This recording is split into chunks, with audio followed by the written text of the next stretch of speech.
Welcome to the Fit Diet Podcast, where we'll learn the processes and habits of healthy eating, exercise, and lifestyle. Food for fitness, if you will, with the founders of MindMuscleMemory.com, Miles Betcha and Greg Rando. Miles' expertise with programs and coaching have led him to training thousands of clients all over for the past 2 decades with enormous success, and he's dedicated himself to transforming the course of fitness and health for many.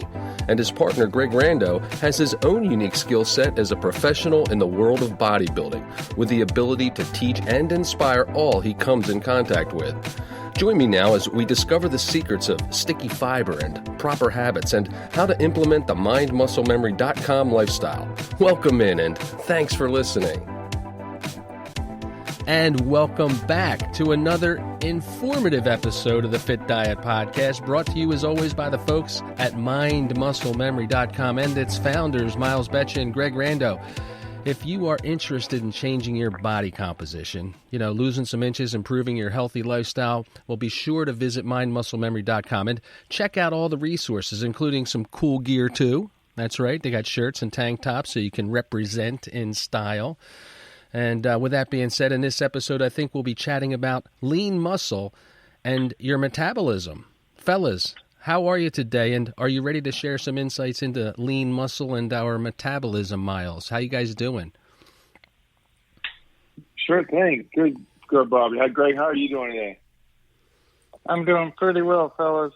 Thank you for being here. Yeah. Awesome. Well, yeah, Bobby. When you mentioned that lean muscle and metabolism, the first thing that comes to our mind when we, for ourselves or obviously for our clients, is that lean muscle is the metabolic process.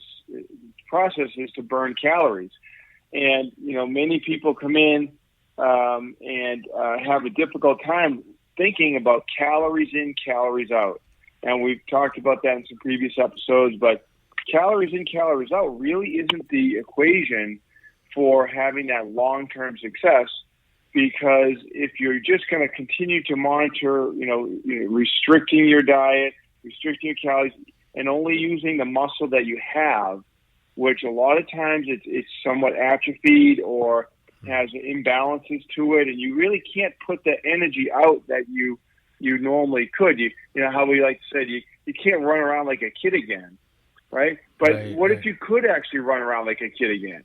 So if you had the energy to run around like a kid again, and that there's people out there that they could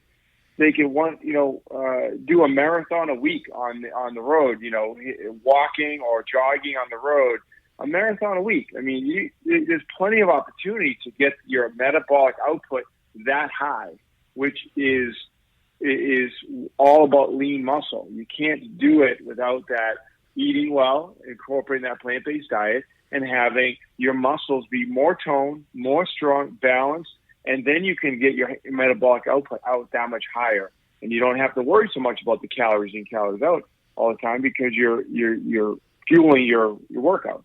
Yeah, it makes good sense. Absolutely. Yeah, what do you think, Greg? Yeah, that's the key that we've spoken about before, about less focus on the restriction of calories to drop body fat or to lose weight, but maintaining a quality of nutrients coming in, and then it's really all about our output, our ability to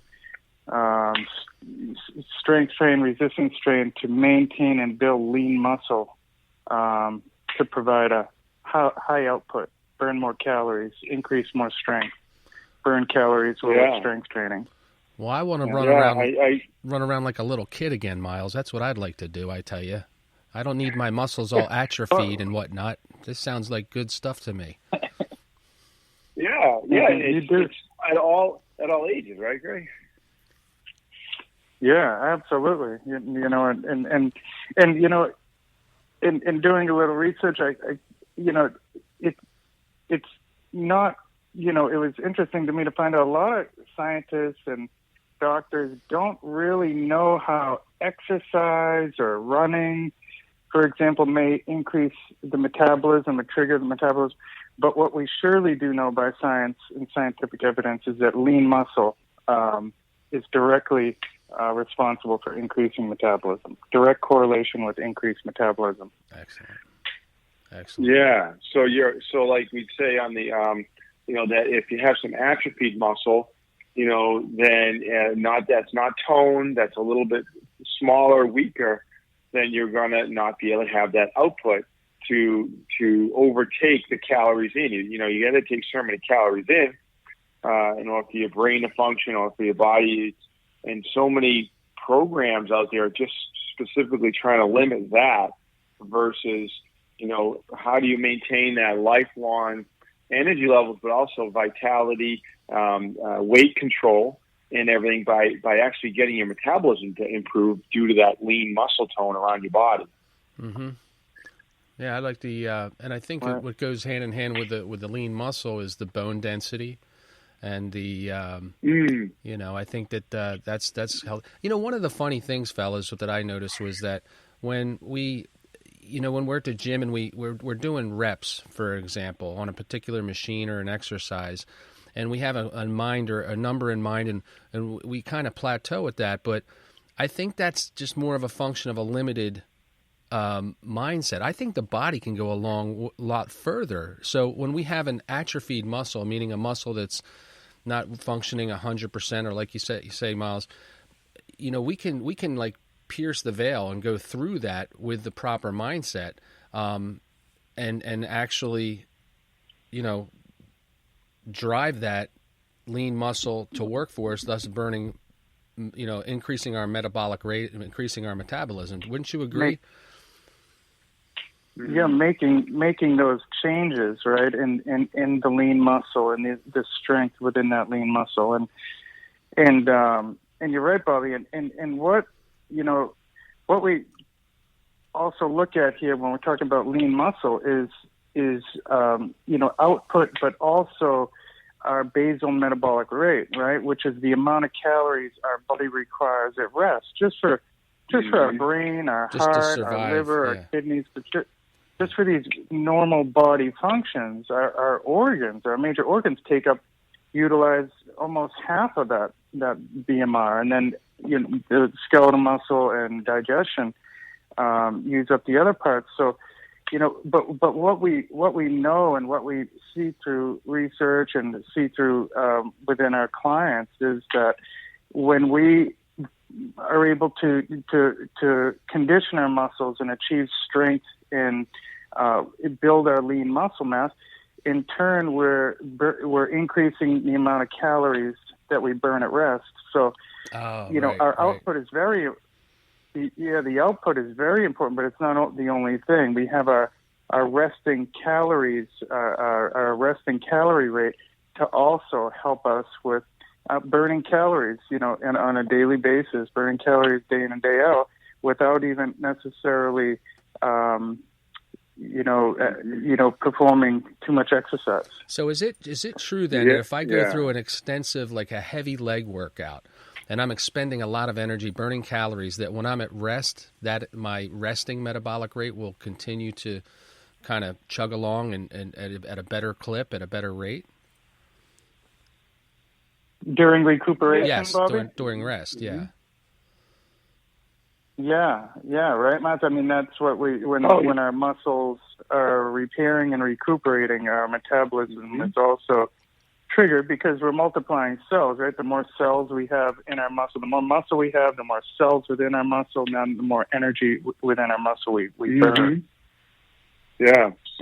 Oh, yeah, true. I mean, just on the recuperation phase before your next workout, you will have that higher, metabolic processes happening.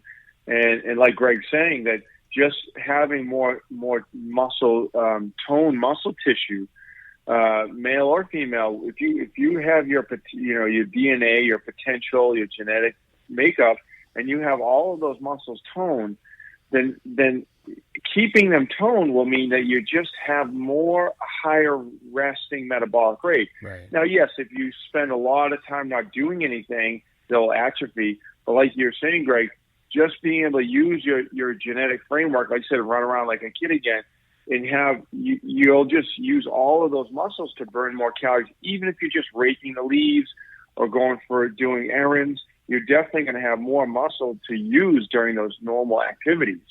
And then when you do a workout, boom, you're able to just use all the muscle tissue to have those cells just, working off all that extra energy that you got stored. Now, for sure. I have a Go ahead. I'm sorry, Greg. Go ahead. I apologize. Yeah. Oh, that's okay. No, I was going to say a neat example was Bobby. You know, there at our gym, the InBody machine. Have you seen that, Miles? You're familiar with it, right? Mm-hmm. Machine. Mm-hmm. We look at those charts all the time. Yeah. That's right. Yep. And so there two of my friends, two girls did it. They're both, early 30s. Interestingly enough, they're both about the same height and the same weight, but completely different body shapes and compositions, come to find out. And it was illustrated on the printout where, let's say, girl A was, being the same height roughly and weight, she was very lean and muscular, and girl B, being also the same height as A, had more body fat and less muscle. So naturally, the BMR, or the resting metabolic rate for Exhibit A, the one with the leaner muscle, her BMR was close to 200 calories more. So just because of the body composition, her body composition carrying more lean muscle and less body fat, she was able to burn more calories per day. And after talking with her, we tried to look at it like not only burn more calories a day, but eat more calories a day to stimulate the burning, to contribute to not only her output due to her BMR, but improve and maximize her output due to her calorie intake as well. Yeah. Oh my gosh.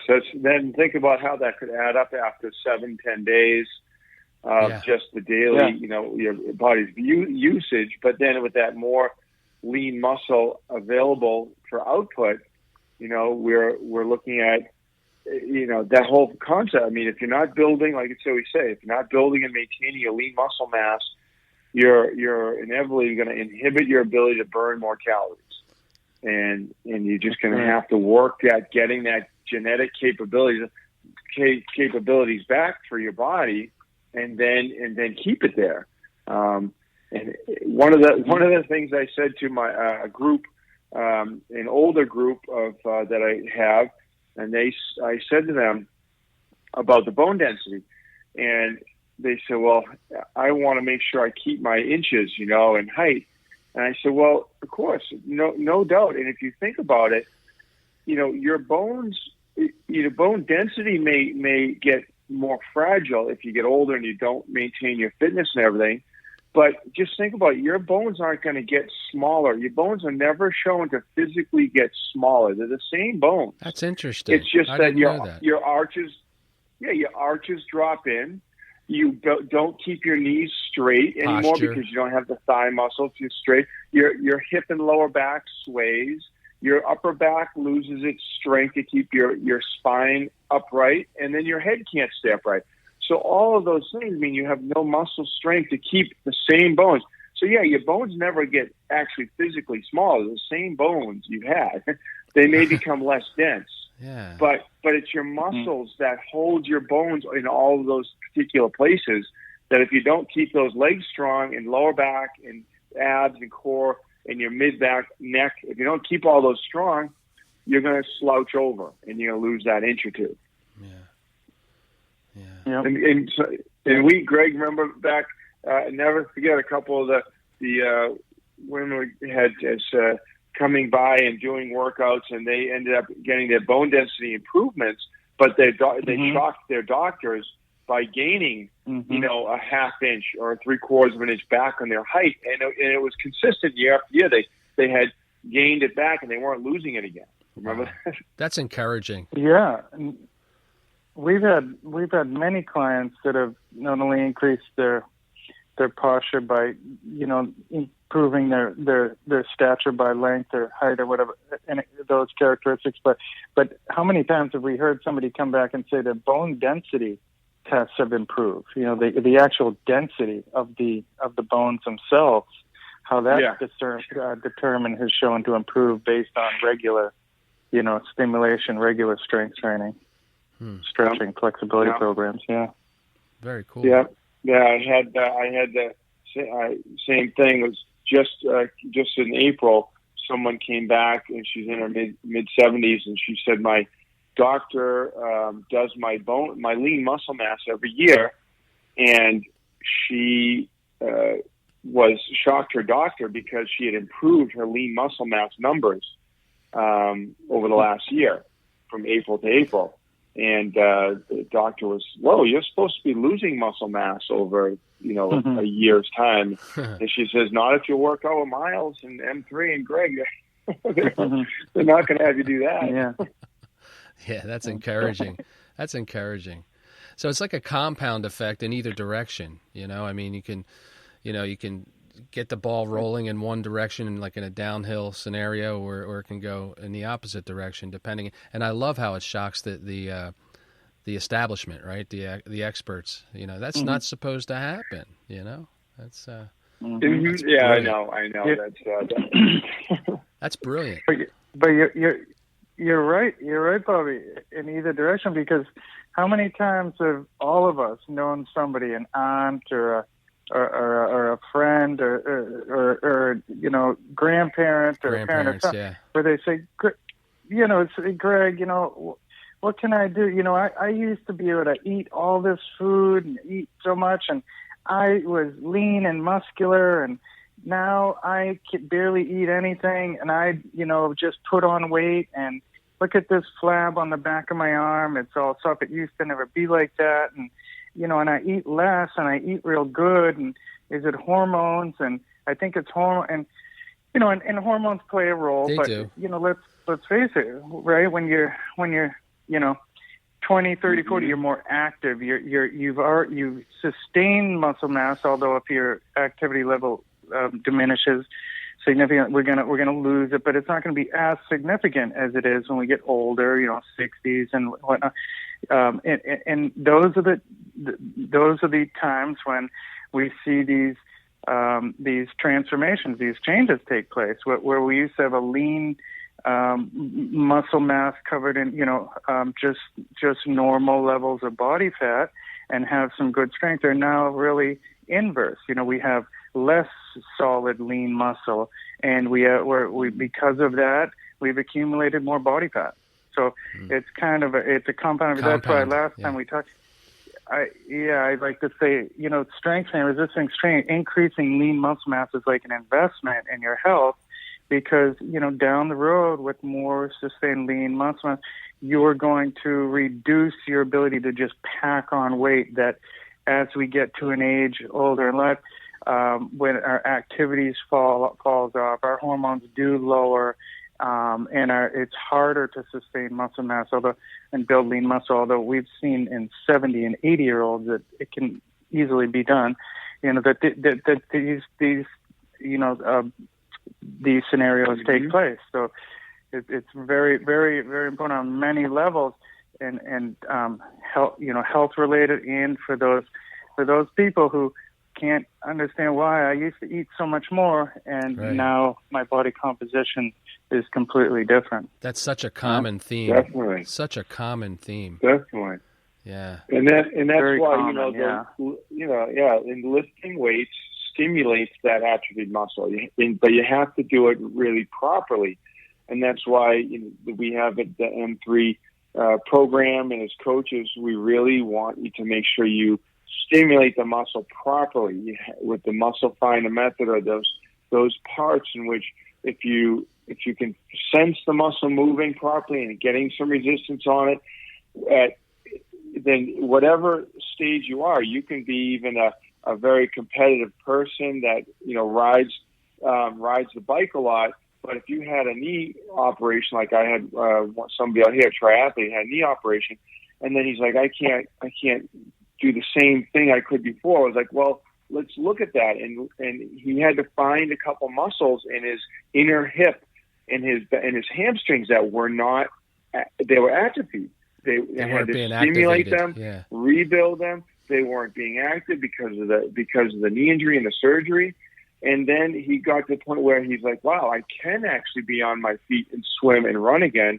I may not do it at the same speed that I did before, but he was certainly happy to feel like he could get a higher output because he stimulated those muscles again from lifting weights, hitting them, working them properly over a progressive amount of time.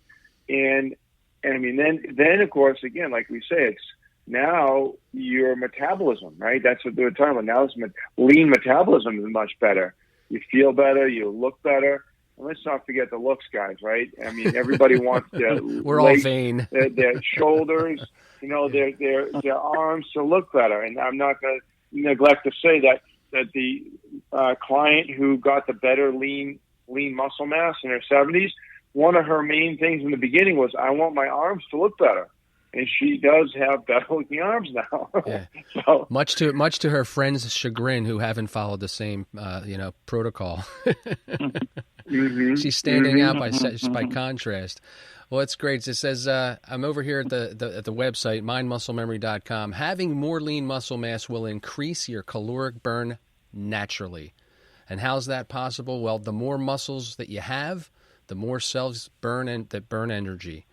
And thus, the more muscle you have, the faster your metabolism will become. I think it's a wonderful topic. And, Greg, I agree. It's like an investment, right? It's like a physical bank account. When we make deposits, when we make these investments and daily deposits, weekly deposits, it pays dividends, as we get older. And so many of us, we get caught in the workaday world, and as we graduate and during the different stages of life, we tend to make less of an investment, and thus we can't pull upon that bank account when we want. I would suggest that by making those, what is that saying, guys? It says that the body in motion stays in motion.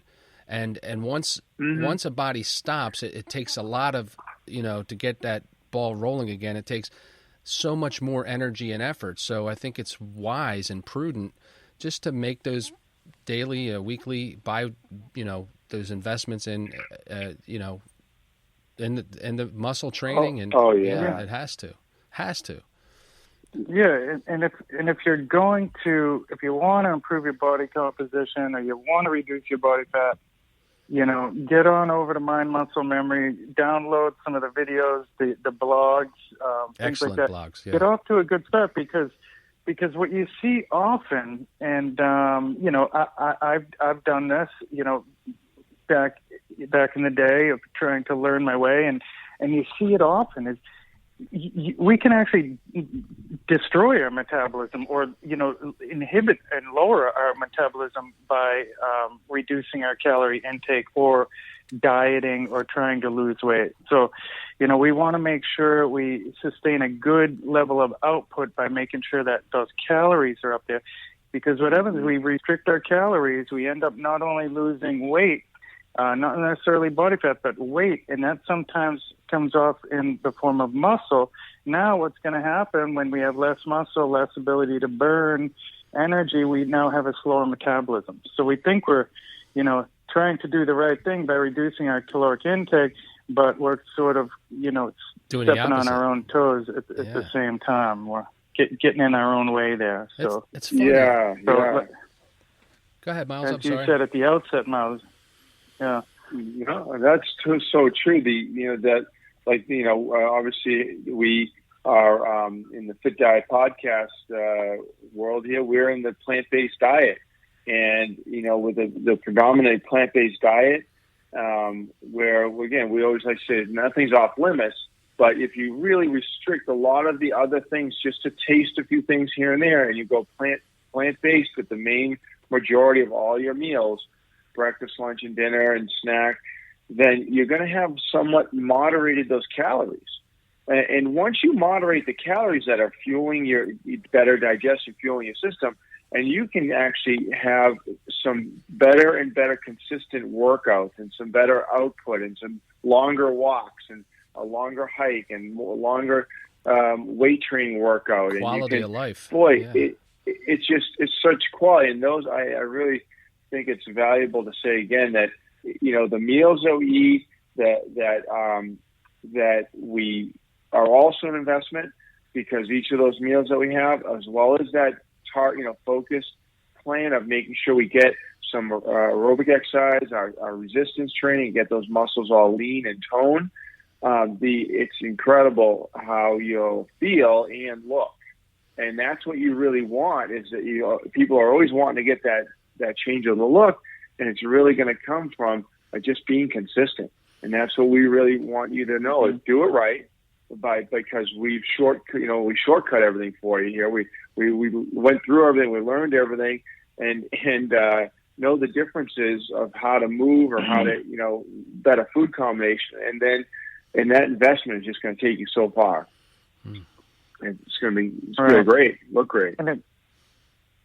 And these are sustainable remedies, sustainable programs. We don't want you to diet and to just select from these few foods. I mean, primarily plant-based means fruits, vegetables, grains, nuts, seeds, beans, legumes. I mean, almost any food that was put on this planet well before us humans, right? And then if our choice is to have some animal products, we can supplement that protein with that. But there are no restrictions, so there's no reason why this diet can't be, have longevity. Same with the strength training, the resistance training, the muscle finder program allows people to, exercise efficiently and effectively, and, not to just go in and push and pull weights around where stress is really retained on the joints and the bones, but we're not connecting the resistance to the skeletal muscle, and achieving the benefits and building lean muscle. So,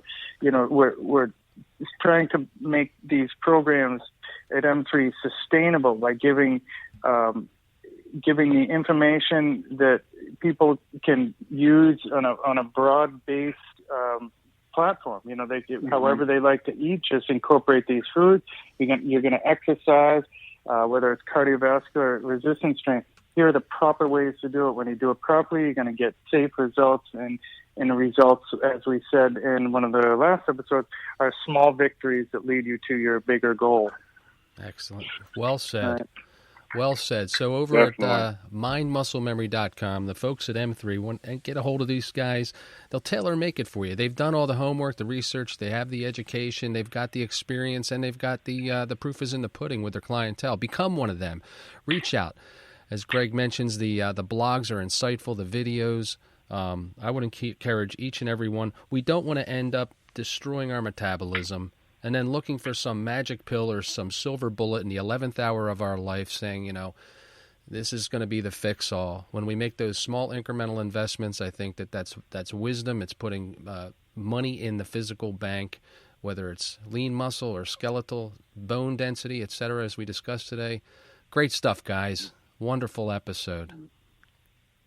Yeah, they're awesome. And they sure subscribe to the podcast here, Fit Diet Podcast. And yes. Share it so that others can really listen in on these episodes. Absolutely. You're driving down the road, you're out there on the road, you plug it in the Android, the iPhone, listen, get an education, get some inspiration, motivation while you're driving, while you're on the way to the gym, or raking leaves even, right, Miles? I don't even think they have leaves in Arizona, brother. What the heck? It's those mesquite tree pods, the tree pods. And God knows they need raking. They need raking. They do. Well, fellas, I'll tell you, it's been a wonderful time today. Thanks for the chat. And you have all been tuned into the Fit Diet Podcast, once again brought to you by mindmusclememory.com, along with the founders, Miles Betcha, Greg Rando. This is your host, Bobby Stein, saying have a great day and take good care. Thanks for listening.